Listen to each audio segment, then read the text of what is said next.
Hello everyone, xForts here, and welcome to JoJolion Chapter 68 review, titled The Rock Human and the Rock Animal, Part 1. And yes, I am wearing a slight variation of the Plant Appraiser cosplay that I brought to Otakon earlier in the month. This is what I like to consider summer Plant Appraiser, whatever, it's much more comfortable than his entire bodysuit. So anyways, as long as the Plant Appraiser is a relevant character in JoJolion, I will continue to do these reviews in his cosplay. And it's a little bit more of a revamped one. I redid it compared to the one I took to ColossalCon many months ago. And yeah, this one is very good. If anyone's wondering, this is not my real hair.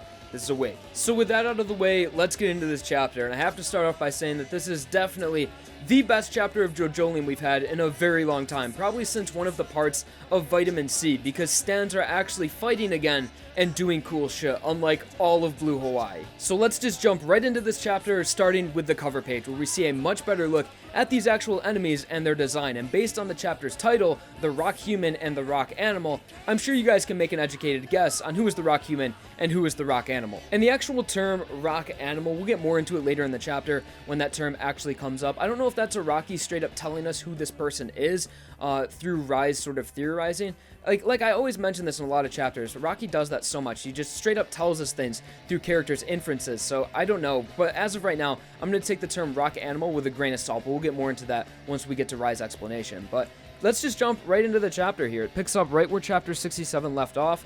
The Rock Humans and the Rock Animal, they just attacked pole number 6, and now it has thrown the ski lift off balance. All the poles have a lot of slack on it, and everything's just sort of wobbling all over the place. Of course, they're trying to force Mamazuku and Josuke to the ground, obviously, because that's where they're going to be able to attack them. And in the next page, we get another double page spread showing the Rock Human, the Rock Animal, as well as the Rock Human's name and his stand name, and the Rock Animal's name. And a good panel as well showing Yasuo, her current state, how she's sort of relieved now that she has the bird puzzle stand off her. But I'm excited, so let's get into these musical references. The Rock Human's name is Urban Gorilla, and his stand name is Brainstorm. Those are both references to Hawkwind. So Hawkwind is a hard rock band that's been around since the 70s and still makes music today. They sort of fall under the genre of progressive rock, hard rock, and even space rock. So if you've never heard of Hawkwind before, definitely go give them a listen. It's very strange. It's a very familiar sound, but still yet very unique. And I recommend listening to a few of the songs in which these characters are in reference to, like Brainstorm and Urban Gorilla, as if you just look at the lyrics to Urban Gorilla at face value, it pretty much perfectly describes the Rock Humans, sort of these threats to society that are just hiding in plain sight. So of course Urban Gorilla and Brainstorm are in reference to the Hawkwind songs, but when it comes to the Rock Animal's name, it's just a reference to music in general, as his name is Do Re Mi Fa Sol La Ti Do, as in the scale Do Re Mi Fa Sol La Ti Do. So of course, if you know anything about music, you recognize Do Re Mi Fa Sol La Ti Do. But this is also a reference to Hawkwind, as the album in which Urban Gorilla and Brainstorm are on is Do Re Mi Fa Sol La Ti Do, but it's broke up into different syllables. And even if you aren't familiar with the major scale or just instruments in general, you have to recognize Do Re Mi from either, be it the movie The Sound of Music. I'm sure all of you guys have seen that movie in school at some point in any music class, be it in elementary school or middle school. And I'm pretty sure, at least in America, all kids are forced to take at least one music class or even just be in a chorus or something. So I'm sure if you guys think hard enough back in your past, you will definitely remember Do Re Mi Fa Sol La Ti Do. It's just a thing I feel like all kids learned. And if you really don't remember it, go listen to the song from The Sounds of Music. The first 3 notes just happen to be Do Re Mi. Like, it's a classic. So those are these characters' names and stand names. I'll just refer to Urban Gorilla as Urban Gorilla and his stand as Brainstorm, but Do Re Mi Fa Sol La Ti Do, I guess I'll just refer to him as Do Re Mi, as that's a common term to shorten it down, so he'll go by Do Re Mi. So with those musical references explained and out of the way, let's get back into this chapter. So we get some more interactions between Josuke and the Plant Appraiser. They're sort of analyzing their stand, especially the bird puzzle one. He refers to it as a bacteria-like stand that sort of just deteriorates your body. And this is where Mamazuku sort of coins the term rock human. He says, it doesn't seem like a rock human to me, maybe a pet, a rock animal. So I don't know if this is Araki just telling us what this thing is through Mamazuku's theorizing, which Araki, I feel like he's been doing a lot of that recently, sort of just dumping information on us through Mamazuku's dialogue. So I guess I'll take this as truth. But in the last chapter, like I theorized, like, okay, the new enemy has been stated to be doctors that want the new Rokakaka for technology. Maybe this character is a Rokakaka GMO type person where they've been doing some sort of genetic modifications to people using Rokakakas. But throw all that out of the way, all that theorizing, and it's just left up to it's a rock animal, and that's it. So there might be more to this person, but honestly, I kind of just want to take it as face value and just say he's a rock animal, so there you go. And Mamazuku also deduces, and this is important, keep this in mind, he says they both look like they have trouble dealing with water, and water is emphasized. So you think maybe to defeat these enemies, it's going to have to do with water, but we'll see what happens later in the chapter. And then we finally get some dialogue from Urban Gorilla himself, and we see a look at his character. He's extremely violent and extremely hostile, and the text is also a little bit distorted. So you would kind of read this with him like sort of having like a gnarly, snarling talk to him. So of course Mamazuku has been using doggy style to attack this guy from range for like the entire last chapter, stabbing him over and over again in the body. And just the dialogue this guy used, like I said, extremely violent. He's like, "You plant appraiser," point at him, like, "When I get my hands on you, I'm gonna take my time ripping you apart limb from limb." So he's definitely not the most what's the word I'm looking for, sort of methodical character, as sort of a lot of, say, like the part 5 villains were, really calm and just sort of like more intelligent. I'm sure this guy is intelligent, he's just like very angry and violent at the same time. So after Urban Gorilla gets that sort of out of his system and it starts yelling at Plant Appraiser, he talks a little bit more normal, and he's like, "Don't think I haven't been watching you guys. Like, I have been following you this entire time, so I know your relationship." And he also establishes the fact that he has a killing order, and that when you're going up against a group of enemies, a killing order is very important. And we see later what order the killing is going to be done in. So then Mamazuku sort of interrupts Urban Gorilla while he's going off on this monologue about the killing order, and he's just sort of like, "Who should I start with?" And Mamazuku's like, "Fuck this dude." And he just starts unraveling his arm with doggy style and just starts attacking this dude with this little knife. Mamazuku's so funny in the way he used doggy style. And it is nice because every single chapter since doggy style has been revealed, it continues to do more and more and more. And in this chapter, we sort of see doggy style like pushed to its limits, and it is a way cooler stand than we all thought it was. We were like, okay, this is just a really shitty stone free, but it actually does some really cool stuff in this chapter. So after Mamazuku gets a few hit on these guys with his little knife, they start to dive back underground, and then Mamazuku, like I said, Araki dumping information on us through Mamazuku, as he is the eldest character in the group right now, and he is sort of like the leader. He just, again, he's the person that's gonna be doing the most explaining, and he gives out like the longest, most dragged out explanation of caterpillar tracks that I'm sure all of you guys are very familiar with on a lot of construction equipment.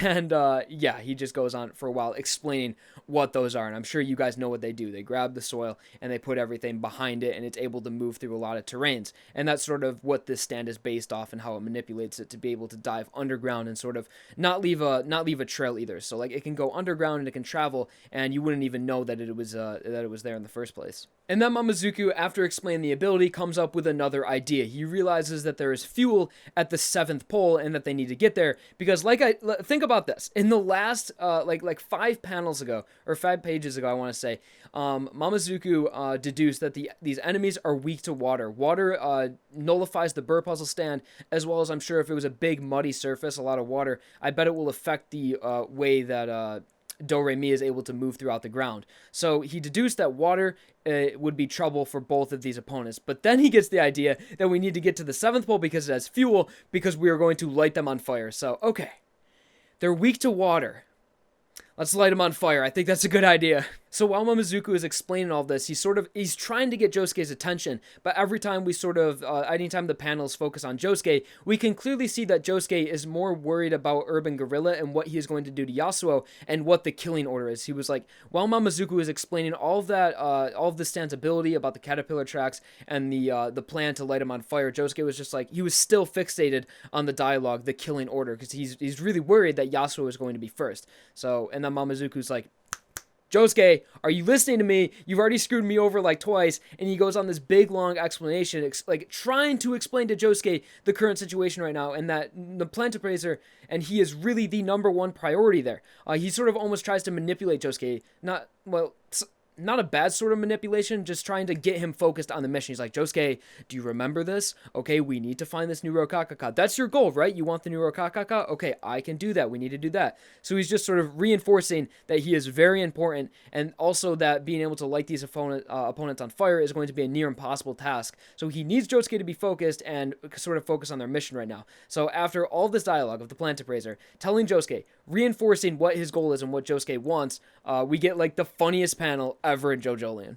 Okay, you see Josuke sort of not paying attention to the plant appraiser at all, and Mamazuku states again, protect me first and foremost. And Josuke probably, it just clicked in his head. It probably just triggered him so much. He's probably like, if I hear this fucking plant appraiser tell me to protect him one more fucking time, and when he says protect me first and foremost, Josuke jumps off the ski lift. And he just fucking jumps off, and we get the funniest panel of Mamazuku just sitting on the ski lift by himself. I mean, that face when Josuke leaves you on the ski lift. And then in the next page, you just see Josuke running off to Yasuo, and the plant appraiser is just like, ugh.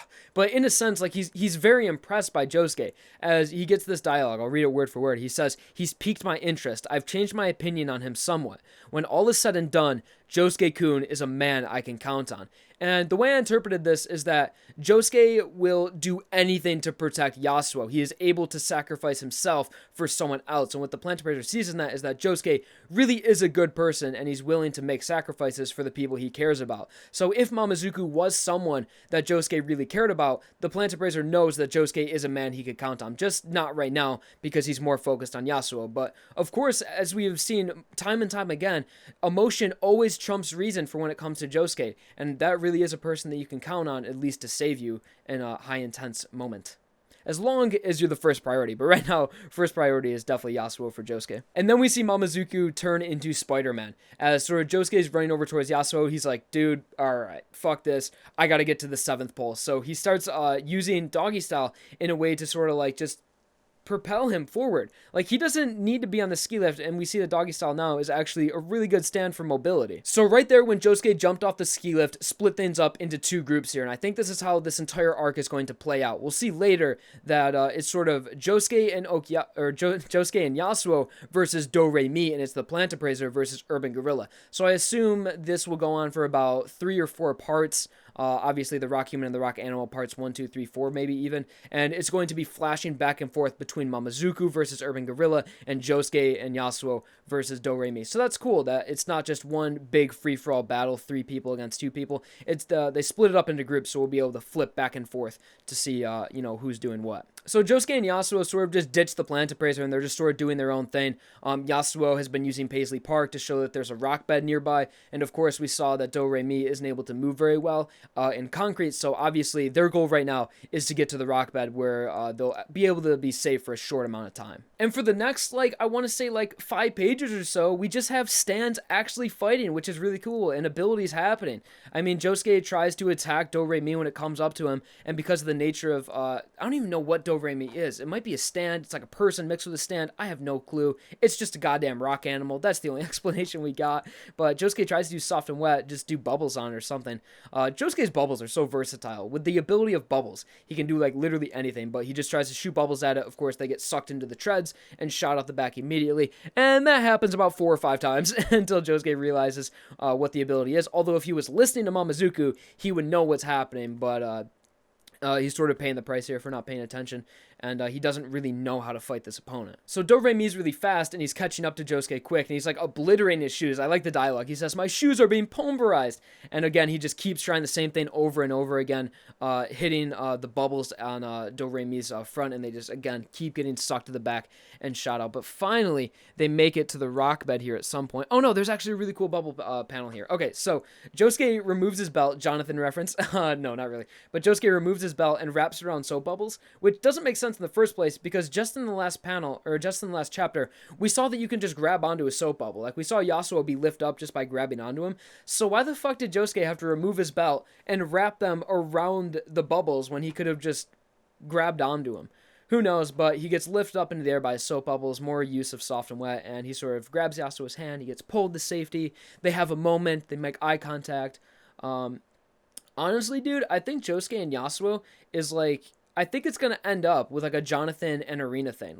Of course it is it's a seinen manga now, but in a lot of shonen manga, there's really not a lot of romance in it or a lot of shipping or anything, but JoJolion is really heavily focused on that Josuke and Yasuo romance. I mean, we see it in almost every single chapter now. So actually, a lot of this chapter is just movement happening. It's a really high action, high momentum chapter with characters moving, sprinting, jumping. So like, just the whole middle section of this chapter was really Do-Re-Mi versus Josuke, and them just having like a lot of cool panels of them just fighting back and forth. But finally, they make it to the rock bed, and Do-Re-Mi isn't able to directly attack them while they're on it. So that's sort of where their interaction ends, and then we flip back over to the Plantabrazer and what he's doing. So like I said earlier, this is probably how this entire arc is going to go on, just flipping between the two perspectives. And we see the another fucking awesome panel of Mamazuku, like literally Spider-Manning around the ski lift with doggy style. It's like, dude, doggy style best stand. This thing's way too cool. So Mamazuku finally makes it to the 7th pole, and he has the remote, and he opens it up, and he sees the fuel,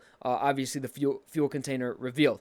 I really don't understand Mamazuku's logic here. I don't know why he thinks it would be a good idea to set an enemy on fire that is all about, first of all, they're rock humans. If you ever lit a rock on fire, I don't think it would work very well. They're not very flammable, I don't think. And also, just an enemy that can like go underground, and just the nature of the abilities. It just, fire does not seem like a good idea against them. More so, I think you were on the right track with water, and no, fire, no.